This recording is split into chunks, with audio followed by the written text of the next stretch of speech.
მოგესალმებით ახალციხის დასრულთა განათლების ცენტრიდან. ეთერშია სათემო რადიო, რომელიც ფუნქციონირებს გერმანიის მთავრობისა და დივის საერთაშორისო მხარდაჭერით პროექტის მისი ხმის ფარგლებში. პროექტის პარტნიორია გერმანული სათემო რადიო Z. პროექტის მისი ხმის ფარგლებში შეიქმნა 12 სათემო რადიო საქართველოს სხვადასხვა რეგიონში. ამ ქსელის მიზანია ხელი შეუწყოს ქალთა გაძლიერებას და მათ ჩართულობას საზოგადოებრივ ცხოვრებაში. ჩვენი რადიოს მოსმენა შეგიძლიათ ონლაინ ვებგვერდზე HerVoice-G. ჩვენ კი შევეცდებით შეგიქმნათ სასიამოვნო განწყობა და ერთად გატარებული დრო იყოს დასამახსოვრებელი. თქვენთვის ეთერში მუშაობს ნინო ფატარიძე.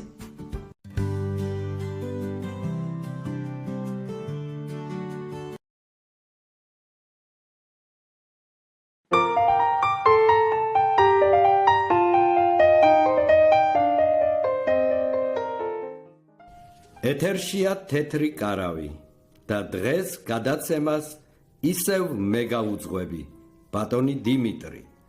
დღესაც, როგორც ყოველთვის, ძალიან საინტერესო თემები გვექნება. მოუთმენლად ველოდი თქვენთან შეხვედრას, რადგან ჩვენი მსმენელების რიცხვი სულ უფრო და უფრო ფართოვდება და შესაბამისად საინტერესო ამბები და ისტორიებიც უხვად გვაქვს.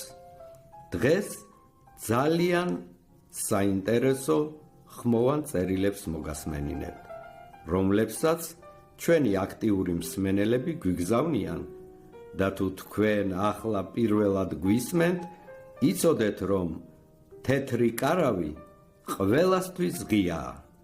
აბა, დავიწყოთ. მოგესალმებით ძვირფასო მსმენელებო. მივესალმებით თქვენს თეთრ კარავს. მე ვარ ნონა, 64 წლის პენსიონერი. ჩემი გულის ტკივილი მინდა გაგიზიაროთ, რადგან, როგორც ვხედავ, ეს პრობლემა არც არავის აინტერესებს და არც არავის აწუხებს. თითქოს ერთი შეხედვით უნდა გვიხაროდეს, როდესაც ჩვენს დედაქალაქში რამე ახალი შენდება, მაგრამ ასე არ არის, რაც დაემსგავსა ჩვენი ლამაზი თბილისი. მე სოლოლაკში ვცხოვრობ. ტვერელის ეკლესიაში დავდივარ მთელი ცხოვრება. ისე მიყვარდა ეს გზა, რომელიც სოლოლაკს ვერასთან აკავშირებს მთაწმინდის გავლით. ჯერ მამა დავითი გამოჩნდებოდა ხელმარცხნივ, მერე მარჯვნივ გაიხედავდი და თბილისის ულამაზესი ხედების ფონზე სამების ტაძარი ჩანდა და ასე სიხარულით მივდიოდი ტვერელამდე. ახლა რა ხდება? არც ტაძრები ჩანს, არც ქალაქის ხედები, 1-2 ჭუჭრუტანიდან თუ მოკრავ თვალს, ასე როგორ შეიძლება მოვექცეთ ჩვენს ქალაქს. ძალიან წდება გული და ვიცი, რომ ჩემსავით ბევრი ფიქრობს. აი, კიდევ ერთი ხმოვანი წერილი უნდა მოგასმენინოთ. მეგობრებო, მოგესალმებით. მე მქვია ესმა და ვარ 57 წლის. ვცხოვრობ სოფელში. ზემო იმერეთის ერთ-ერთ ულამაზეს სოფელში. დასახელებისაგან მაინც თავს შევიკავებ, რადგან ეს პრობლემა არისთვისაც ეს ხმოვანი წერილი ჩავწერე, ვიცი, რომ მოსახლეობის დიდ ნაწილს აწუხებს. რა ხდება ხალხო? ჩემი მაქვს ძის ნაწარმიც, ხილიც, ბოსტნეულიც, საკვებზე ფულს თითქმის არ ვხარჯავთ, მაგრამ რა ხდება ხალხო? სადამდე შეიძლება ფასები იზრდებოდეს და იზრდებოდეს. ბავშვებისათვის რამდენი ხანია ტკბილეული ვერ მიყიდია და ახალი ტანსაცმელი.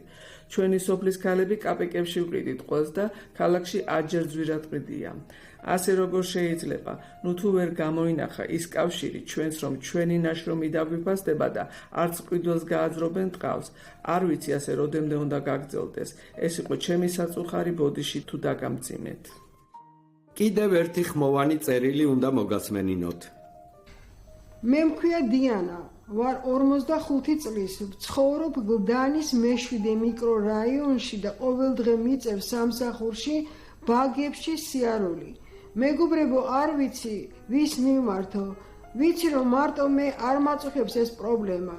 4 ზოგჯერ 5 საათი მეკარგება დღის განმავლობაში მარტო გზაში, აი მარტო მგზავრობაში.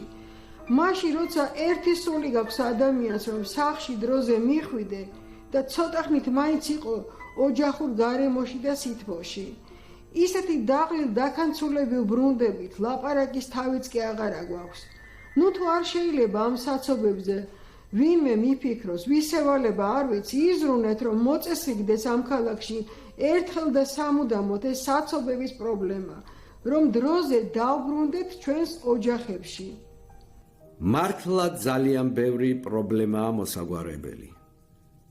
ჩვენი საეთერო დრო ამოიწურა, მეგობრებო. მე ერთი კვირით გემშვიდობებით. აბა, მომავალ შეხვედრამდე.